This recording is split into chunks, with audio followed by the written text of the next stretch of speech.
You're now listening to the Engage the Rockies podcast, your go-to podcast for local and state issues concerning Colorado.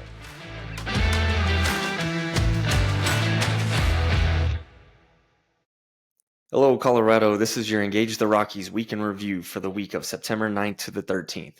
If you'd like the show notes with links to the stories we're covering today, please visit engagetherockies.com and sign up to our email. Every Friday, we'll send you the list of articles when a new episode is released.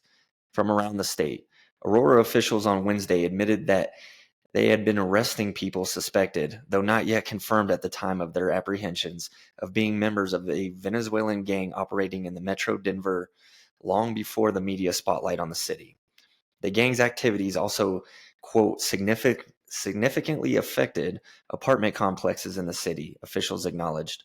To date, authorities have linked 10 people to the gang and arrested 8, the city said in a news release sent a day after the gang situation in Aurora took center stage at last night's first presidential debate between Republican Donald Trump and Vice President Kamala Harris. In a joint statement from Mayor Mike Kaufman and Councilmember Danielle Jurenski, the officials maintained that the gang issue was localized and limited to a few areas.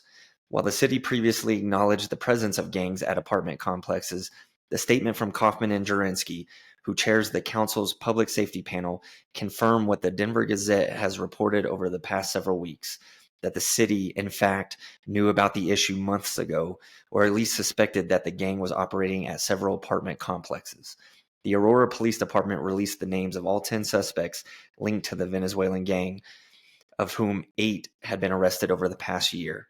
The police listed all 10 as, quote, documented members of the gang.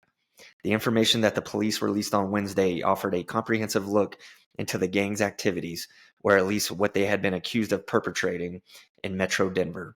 The police sought the suspects for a string of alleged crimes that included shootings, a beating, and threats to kill. Moving on. 7 Colorado counties filed a lawsuit on Thursday against Governor Jared Polis and Treasurer Dave Young, accusing the state of illegally diverting tax revenue from oil and gas extraction that was intended for local governments. The suit was filed by Douglas, Mesa, Garfield, Moffett, Montezuma, Montrose, and Rio Blanco counties, and argues that a bill passed during the 2024 legislative session would, quote, substantially deplete a portion of severance tax revenue meant to, quote, offset the impact of oil and gas extraction on their communities. The bill, House Bill 1413, includes a one-time transfer of $25 million from the state's local government severance fund to the general fund. The counties claim that the transfer was illegal and are seeking a court order from a Denver judge to prevent similar transfers from occurring in the future. A resolution by Montezuma County states that, quote, the transfer will likely draw the local government severance tax fund balance to zero or will substantially deplete the local government fund, end quote, adding that the fund's depletion will result in communities being deprived of, quote, critical funds on which they have come to heavily rely and on which they intend to rely moving forward for established and new programs, end quote. The governor's office defended the legislation. Quote, this legislation was passed with bipartisan support, and there's long-standing precedent for using these funds for balancing purposes, the governor's office said in a statement. The severance tax is a general fund tax, and bipartisan legislators came together to make tough decisions between many competing priorities to ensure a balanced budget.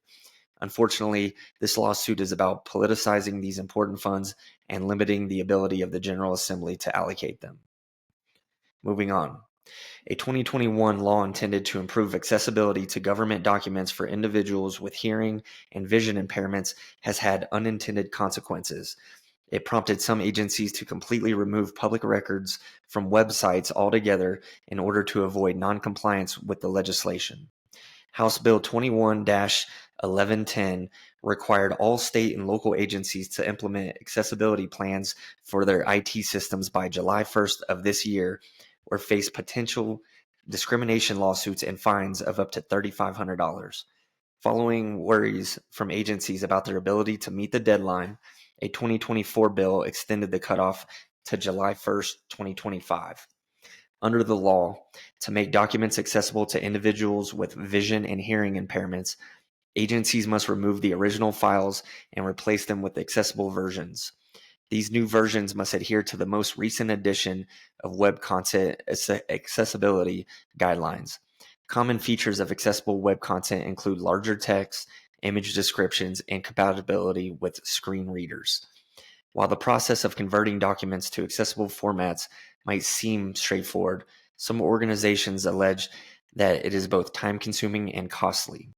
The law allocated $300,000 to the Governor's Office of Information Technology to assist agencies with the conversions, but the agencies themselves received no funding.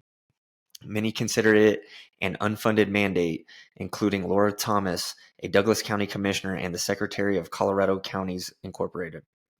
Through her work with the association, Thomas has learned that several counties are choosing to remove documents such as budgets and meeting minutes from their websites entirely, fearing they won't be able to meet the bill's requirements by the deadline.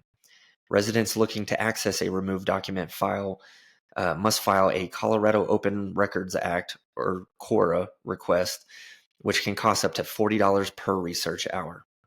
Thomas asserted that agencies are not removing key documents from their website because they want to evade the law. They're doing so because they cannot afford to comply with the new requirements. From around El Paso County. The El Paso County Clerk and Recorder's Office has called in the help of the Pikes Peak Regional Office of Emergency Management to coordinate the November election ahead of safety concerns presented by a presidential election forecasting record turnout. 2024 will be the first year El Paso County has utilized the PPROEM in an election. Clerk and Recorder Steve Schleicher said the decision was based on past incidents of poll workers, intimidation, and ballot vandalism. The PPROEM will help coordinate a law enforcement presence at each of the 38 voter service polling centers and many ballot boxes around the county. Schleicher said that the intent will be to monitor without law enforcement being visible to voters. Schleicher said that the decision was in part due to feedback from election judges who reported being followed to the bathroom, to their cars, and to their homes in the most recent presidential election. El Paso County released a call on Tuesday for more Republican and Democrat election judges. The county still needs 100 of each. Schleicher said the PPROEM will also activate hazmat resources, which have been used in recent past elections. He said that the election officials have received 2 mail-in ballots soaked in blood and urine, respectively, that must still be counted if filled out. The El Paso County Clerk and Recorder's Office is expecting more people than ever to turn out via mail and ballots and in person this November. Schleicher said that the office was projecting a similar percentage of registered voters as the last presidential elections. In 2020, 84% of registered voters cast a ballot. El Paso County projects about 88% will vote in 2024.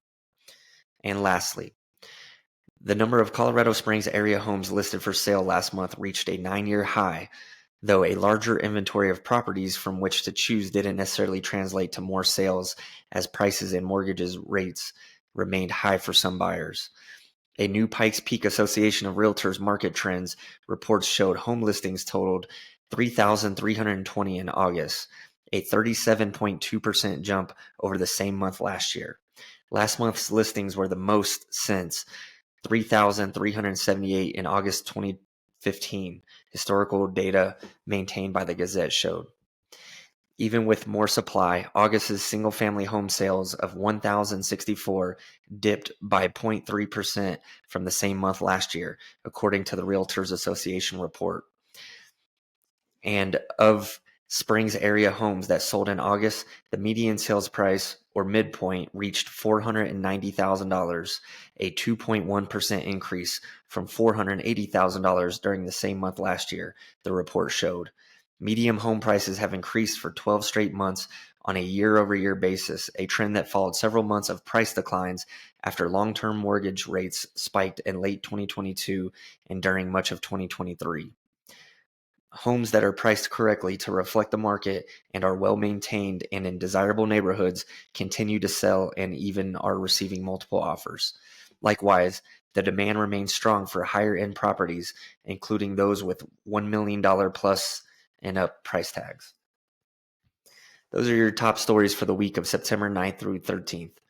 Please tune in each Friday for your week in review from Engage the Rockies. Please continue to like, share, and subscribe for more great content. If you'd like the full articles from the stories we read today, sign up to our email list at engagetherockies.com and we'll send you our show notes each week. Thank you. Thank you for listening to the Engage the Rockies podcast, your go-to podcast for local and state issues concerning Colorado.